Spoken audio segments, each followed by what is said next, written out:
Assalamualaikum warahmatullahi wabarakatuh. Salam sejahtera bagi kita semua. Semoga Allah Subhanahu wa Ta'ala, Tuhan yang Maha Esa, senantiasa memberikan keberkahan hidup, keberkahan rezeki, keberkahan kesehatan oleh Allah, sehingga kita bisa melaksanakan aktivitas dan kegiatan kita sehari-hari. Amin Allah ya Rabbal Alamin. Pada kesempatan hari ini saya ingin menjawab pertanyaan dari sahabat-sahabat saya yang non muslim. Mereka secara pribadi menghubungi saya, apakah orang non muslim boleh berobat, bahasa mereka tuh berobat ke tempatnya saya. Karena menurut mereka, kalau berobat ke tempat saya itu maharnya sholawat katanya. Sedangkan mereka tidak bisa membaca sholawat. Jadi gini, saya menganjurkan bersolawat kepada Rasulullah Shallallahu Alaihi Wasallam khusus orang muslim saja yang datang ke tempat saya. Kalau orang yang non muslim tidak diperintahkan untuk bersolawat, karena yang wajib bersolawat bersahadat itu ya cuma orang muslim saja. Jadi kalau orang yang non muslim datang ke tempat saya, ya saya yang harus bersolawat kepada Rasulullah Shallallahu Alaihi Wasallam. Jadi tidak ada ya orang-orang muslim kalau kesini disuruh bersolawat, nggak ada. Jadi cukup saya saja yang bersolawat gitu. Kenapa orang-orang non muslim, orang-orang muslim, orang-orang yang beragama Islam ketika datang ke tempat saya untuk beristi'anah, kalau saya pakai bahasanya beristi'anah ya, memohon pertolongan kepada Allah, itu nama isti'anah. Melibatkan orang lain dalam hal ini melibatkan saya, namanya isti'anah musyarakah. Jadi memohon pertolongan Allah melalui orang lain, itu dibolehkan oleh Allah Subhanahu wa Ta'ala. Tapi ketika orang datang ke sini, saya pasti nyuruh mereka bersolawat, karena itu bagian dari mahar. Kenapa harus bersolawat? Saya ingin mengajarkan saudara-saudara saya, ingin mengajak saudara-saudara saya yang beragama muslim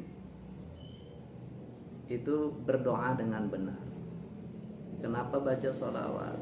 Sesungguhnya ketika seorang muslim bersolawat kepada Rasulullah Sallallahu Alaihi Wasallam, dia sedang berdoa untuk Rasulullah.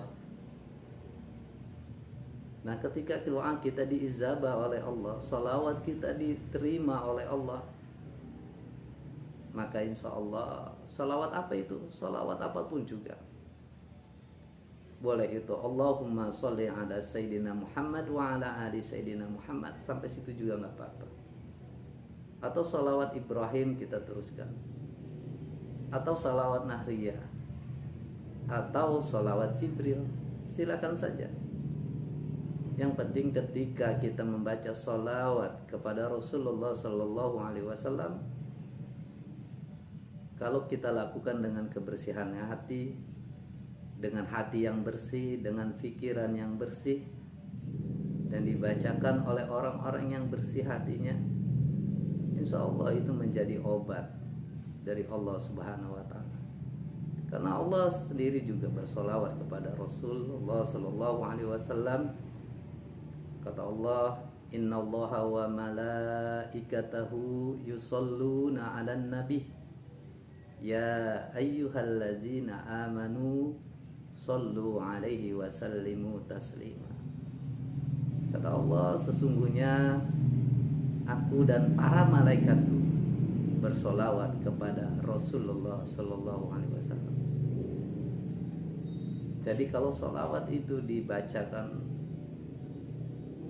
dengan orang-orang yang bersih hatinya, bersih lisannya, yang menjaga lisannya, menjaga hatinya, menjaga pikirannya dari sifat-sifat yang dibenci oleh Allah, insya Allah itu menjadi obat. Karena kata Rasulullah Shallallahu Alaihi Wasallam, Muslim yang sejati adalah al-muslim man salimal muslimun min lisanihi wa yahdihi. Jadi Muslim yang sejati, ingat nih, kita sering sekali mengaku bahwa kita adalah Muslim yang sejati, kita adalah Islam sejati. Sesungguhnya standarnya itu kata Rasul, Muslim yang sejati adalah al-muslim man salimal muslimun min lisanihi wa yadihi. Muslim yang sejati adalah muslim yang bisa menjaga saudara sesama muslim dari kejahatan lisan dan tangannya. Kenapa Rasulullah Shallallahu Alaihi Wasallam mendahulukan lisan ketimbang tangan? Mungkin kita karena bahaya tangan ini yang gak seberapa dibandingkan bahaya lisan. Kalau kita ingat, mungkin kita masih ingat berapa banyak orang yang pernah kita sakiti dengan tangan kita. Mungkin kehitung dengan jari. Orang yang pernah kita pukul, kita tampar, kita jewer, mungkin kita masih ingat berapa orang. Tapi kalau lisan yang menyakiti kita, lisan yang menyakiti orang lain, pasti kita tidak pernah tahu berapa banyak. 100, 1000, 1 juta orang, bahkan lebih yang pernah tersakiti dengan lisan kita. Oleh karena itu, saya mengajak kepada saudara-saudara saya sesama muslim, jaga lisan agar doa-doa kita diijabah oleh Allah Subhanahu wa taala. Dan mukmin yang sejati adalah al-mukmin man aminahun nas. Jadi mukmin yang sejati adalah yang bisa memberikan kenyamanan kepada sesama manusia. Manusia itu siapa? Ya, manusia itu muslim bisa non-muslim, agar mereka juga muslim ini memberikan kenyamanan kepada siapa? Kepada sesama makhluk Allah, kepada sesama manusia. Karena kita penghuni dunia ini seluruhnya makhluk Allah dan mendapatkan fasilitas yang sama dari Allah. Menikmati matahari yang sama, kalau malam hari menikmati bulan yang sama, menginjak di bumi yang sama, menghirup udara oksigen yang sama dari Allah, mendapatkan angin yang sama dari Allah. Kita sesama manusia, mari kita sama-sama saling menyayangi, saling memberikan kenyamanan. Jaga lisan.